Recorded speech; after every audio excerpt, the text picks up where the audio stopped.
नमस्कार, आप देख रहे हैं पॉलिटिकल आइडिया और मैं हूं प्रदीप कुमार। मित्रों, आज हम बात कर रहे हैं बिहार सरकार द्वारा अभी पुनर्गठित विभिन्न आयोगों के बारे में।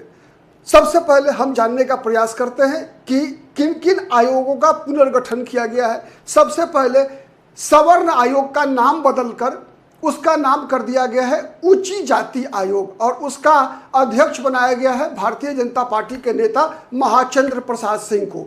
उसके बाद अनुसूचित जाति आयोग जिसका कि अध्यक्ष बनाया गया है चिराग पासवान के बहनोई को और उपाध्यक्ष बनाया गया है जीतन राम मांझी के दामाद को। इसी प्रकार से अनुसूचित जनजाति आयोग, महादलित आयोग, मछुआ आयोग, अल्पसंख्यक आयोग का भी पुनर्गठन किया गया है। अल्पसंख्यक आयोग का पुनर्गठन करके उसका जो अध्यक्ष है वो बनाया गया है गुलाम रसूल बलियावी को, जो कि जनता दल यूनाइटेड में विक्षुब्ध चल रहे थे। विक्षुब्ध भी नहीं कहिए, विरोध में वो उनका बयान आ रहा था जिस प्रकार से वक्फ बोर्ड एक्ट संशोधन कानून को जनता दल यूनाइटेड ने संसद में समर्थन दिया था। अब हम बात करते हैं आज जो हमारा मुख्य मुद्दा है कि क्या नीतीश कुमार ने ये जो ऊंची जाति आयोग जो लिखा है क्या वो सही है? मेरे अनुसार यह घोर पाप है। आजाद भारत में जहां पर कि संविधान ने हर व्यक्ति को समानता का अधिकार दिया है, वहां पर किसी भी समाज को ऊंची और किसी को नीची जाति यह लिखना ही, हाँ ठीक है, राजनीतिक आरोप प्रत्यारोप के लिए आप इस्तेमाल करते हैं, अलग विषय है। राजनीति का तो नाम ये तोड़ो और शासन करो, बांटो और शासन करो, ये राजनीति का नियम है। चाहे वो मुगलों ने किया, चाहे अंग्रेजों ने किया, चाहे आज की सरकारें कर रही है। लेकिन इस प्रकार से अपमानित किसी समाज के एक बहुत बड़े वर्ग को और ये एहसास कराना कि ऊंची जाति नीची जाति, तब तो फिर आप पिछड़ा वर्ग आयोग को क्या कहिएगा? आप नीची जाति आयोग, और अनुसूचित जाति को क्या कहेंगे? अछूत जाति आयोग। ये सरासर पाप है नीतीश कुमार की सरकार के द्वारा किया गया, या फिर कोई भी सरकार इस तरह का काम करती है कि किसी भी आयोग का नाम सवर्ण आयोग पहले था, उसका नाम वो भी गलत था, वो भी नहीं होना चाहिए था। अगर आपने इस तरह की संविधान में व्यवस्था है कि जाति के आधार पर हम विभिन्न आयोगों बोर्डों का गठन करते हैं, हर जाति समूह को हम सरकारी संरक्षण प्रदान करते हैं, उसके लिए सही है। लेकिन आप उसको सामान्य जाति आयोग बना दीजिए ना। संविधान में भी आप किसी भी आवेदन पर जब यह कॉलम बनता है कि आपका जाति वर्ग क्या है, क्या लिखते हैं आप उसमें ऊंची जाति और नीची जाति लिखी जाती है क्या? यह केवल और केवल समाज को ही नहीं देश को विभाजित करने वाला काम है। कब तक नफरत फैलाने के लिए आप ऐसे शब्दों का इस्तेमाल समाज के अंदर करेंगे? ये सत्ता में बैठे हुए लोग, मैं नीतीश कुमार को एक प्रतीक मान रहा हूं सत्ता का यही चरित्र है। सरकार में कोई भी हो, सबका काम यही है कि समाज में किसी भी प्रकार से विघटन पैदा करना। नहीं तो और बताइए कि नीतीश कुमार जो कि जयप्रकाश नारायण आंदोलन की उपज रहे हैं, अपने आप को लोहियावादी कहते हैं, जाति तोड़ो समाज जोड़ो आंदोलन चलाने वाले लोग,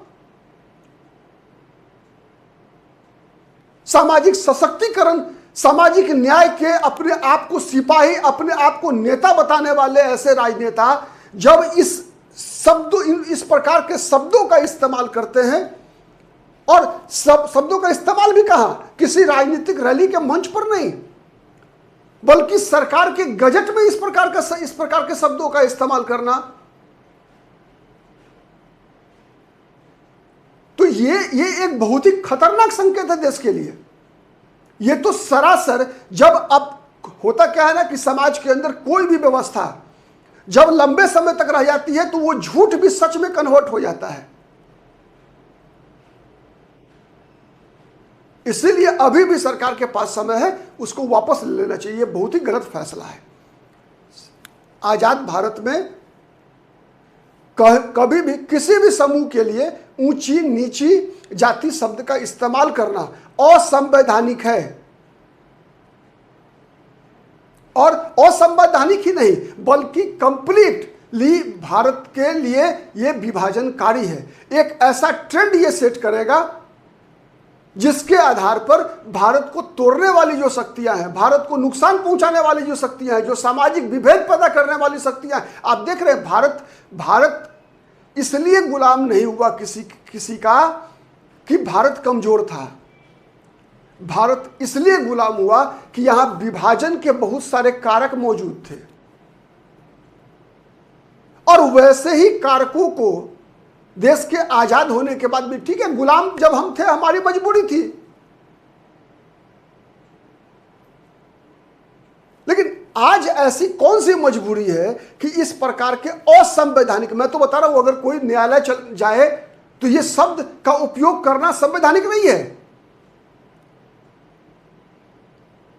हर जगह ऊंची जाति के बदले सामान्य जाति का इस्तेमाल किया गया है। ऊंची जाति का इस्तेमाल तो राजनीति करने वाले लोग करते हैं, ऊंची जाति और निम्न जाति।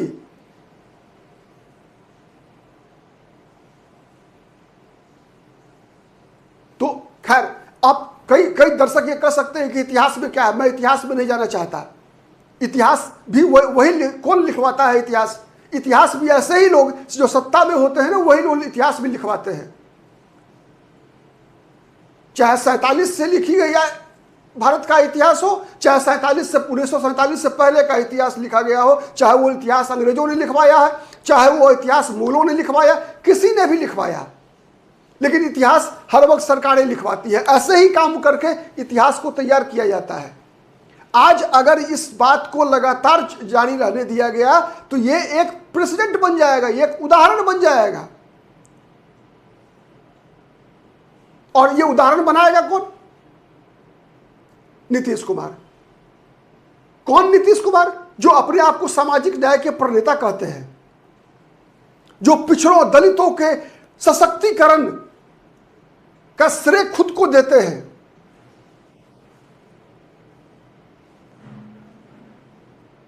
स्वयं नीतीश कुमार पिछड़ी जाति से आते हैं, ओबीसी कैटेगरी से आते हैं।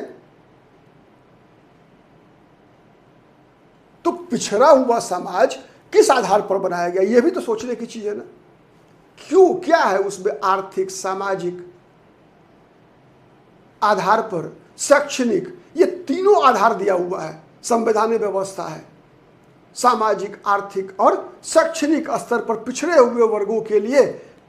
और आपको शायद पता नहीं होगा, कई राज्य ऐसे हैं, यहां तक कि बिहार में भी ब्राह्मण जाति की जो उपजाति है भट्ट, उनको आरक्षण मिला हुआ है। गिरी आरक्षण मिलता है, वो पिछड़े वर्ग की श्रेणी में आते हैं। कई राज्य ऐसे हैं जहां पर कि कई जातियां जो दूसरे राज्य में सामान्य जाति में आती है, वही किसी अलग राज्य में पिछड़ी जाति में, उसका ओबीसी में आता है वो।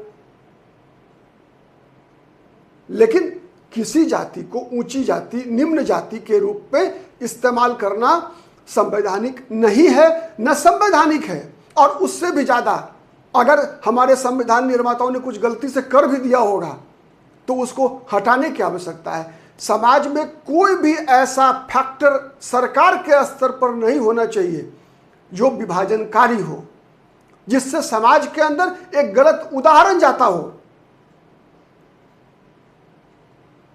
इतना ही नहीं, ऊंची जातियां, इसके अलावा आप देखिए मछुआ आयोग, ये शब्द जो है ये किस प्रकार का है? इसके बदले क्या निषाद आयोग नहीं हो सकता था? क्या मल्लाह आयोग नहीं हो सकता था? विचार करने की आवश्यकता है। ये किस सोच की उपज है? किसने ड्राफ्ट तैयार किया? सरकार में जांच होनी चाहिए, ऐसे लोगों को सजा मिलनी चाहिए। मछुआ आयोग, ये बताइए तो।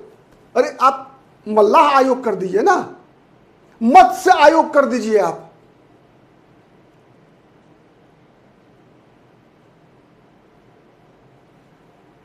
ये जो फैक्टर है, ये सत्ता का यही चरित्र होता है।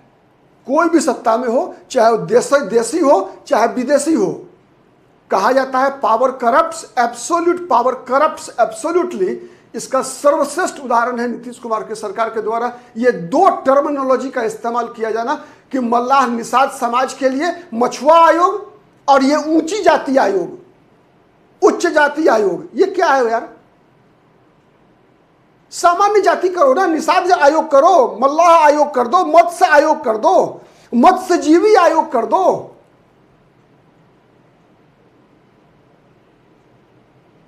तो बहुत बड़ा फैक्टर है। सबसे बड़ी बात यह है कि इसमें केवल और केवल समाज को तोड़कर केवल कुर्सी के लिए किनको संतुष्ट करना चाहते हैं नीतीश कुमार जी आप? या बीजेपी के लोगों को भी? बीजेपी के लोग भी जब इस प्रकार की बात करते हैं, वो बात करते हैं हिंदू एकता की, बटोगे तो कटोगे। तो क्या ये ऊंची जाति नीची जाति बटोगे तो कटोगे वाली बात नहीं है क्या? ये मछुआ आयोग, ये किस प्रकार के शब्द का इस्तेमाल किया जा रहा है? ये किसी को बभना आयोग कर दीजिए, किसी को कुर्मिवा आयोग कर दीजिए, किसी को गोरवा आयोग कर दीजिए। ये तरीका है सरकारों के काम करने का। अरे ये शब्द, ऐसे शब्द तो अराजक तत्व इस्तेमाल करते हैं। अपराधी प्रवृत्ति के लोग ऐसे शब्दों का इस्तेमाल कर सकते हैं, जाहिल लोग इस्तेमाल कर सकते हैं। सरकार के स्तर पर कैसे इन शब्दों का इस्तेमाल हो सकता है? सोचिएगा, अपना विचार कमेंट में जरूर लिखिएगा। धन्यवाद बहुत बहुत। जय हिंद, जय भारत।